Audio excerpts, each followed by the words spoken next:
Just a few weeks ago, feds saying a $60 million bribery scheme about a bill that's still on the books. They say it revolves around House Bill 6. Now former Speaker of the House, Larry Householder.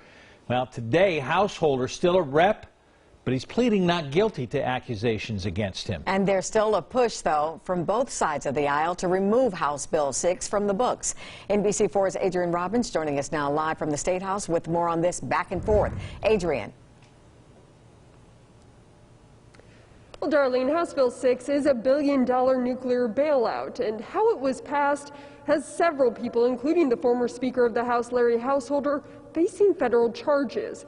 Now, many lawmakers say it needs to be gone. It's the biggest corruption scandal in history. The Coalition to Restore Public Trust launched this ad campaign, calling on lawmakers to put an end to House Bill 6, but many are already on board. I would like to see it obviously done sooner than later. In the state Senate, Senator Kunze is sponsoring legislation that would repeal the energy bailout. The bill already has a majority of the Senate from both sides of the aisle as co-sponsors. The public needs an opportunity to have their voice heard. They need an opportunity to be able to be a part of this and to know that you can't buy a bill in the state of Ohio. Over in the House, a different approach. House Speaker Bob Cupp has announced a new committee to look at several bills that would erase and replace House Bill 6. But first hearing isn't until next week, and time is ticking. Ohioans could start seeing charges as early as January. We already know what Ohioans want, and we already know what the majority of the chamber wants, so we should just repeal it. And of course, there are those in the House that believe the legislation should stay as is. Representative House.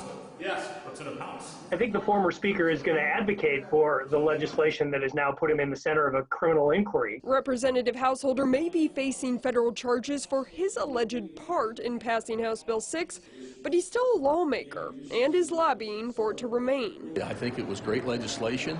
If there are changes that need to be made to improve it, then I think that that's fine. But